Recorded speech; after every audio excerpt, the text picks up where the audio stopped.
Know the difference with Annex Wealth Management? The relationship between Annex and our clients is unique. Our goal is to help them reach and maintain the kind of retirement they desire, and we do that through the initial phase of the portfolio review, subsequent meetings to put us on the same page, ongoing communication when it comes to investment, retirement, tax, and estate planning.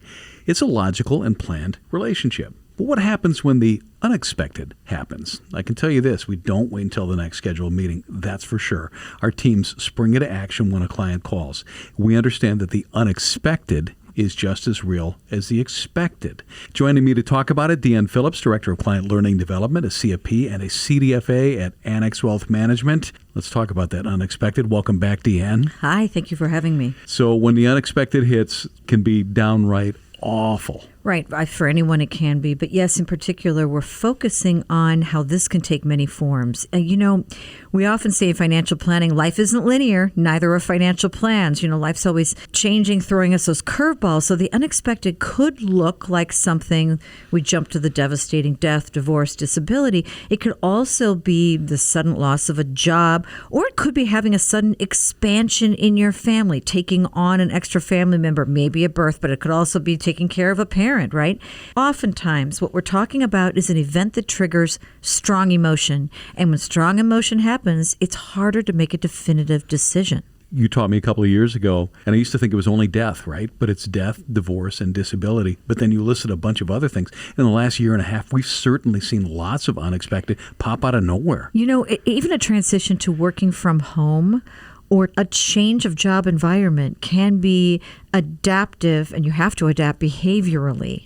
So right or wrong, it's often the husband takes that bigger role in financial matters. And not always, but they kind of make it their thing to have high financial awareness. Statistically, we know this is true. So with a couple, we'll often see a separation of financial duties that might look like one spouse, statistically, usually the man taking care of the investments and the woman taking care of, for example, the household budgeting. At least in my marriage, that's kind of the way it works. We're a partnership.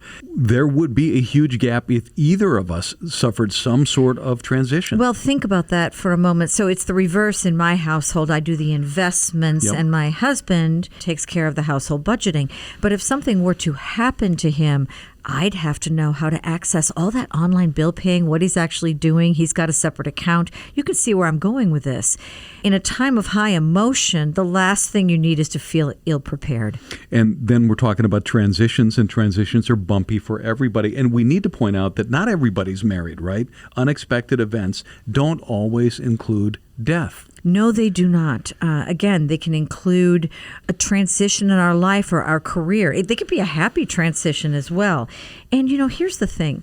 Men and women think and process differently, and that's okay. Women need a more collaborative approach traditionally, and during a transition, I always say it's frankly absolutely okay to bring along another set of eyes or ears to your advisor, to any financial professional, help you make those decisions during a difficult time, be another set of eyes and ears. And when you're breaking down behaviorally what happens during a transition, any transition, of course, again, that strong emotion can be engaged. We tend to think, see, process a little differently. You've done this for a long time, and I'm sure you've been sitting across from a client who used to be 2 and is now 1. Right. And you know that the person who's not there, the last thing that they would have wanted is to hand somebody a burden. Absolutely right. So the best thing is to be on the forefront of it, just to try to be as prepared as we can.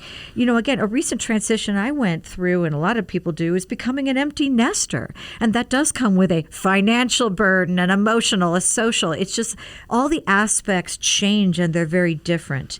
And so, again, what we want to do is get our facts in a row. Don't feel rushed. Don't let people push you when you're going through any kind of emotional transition.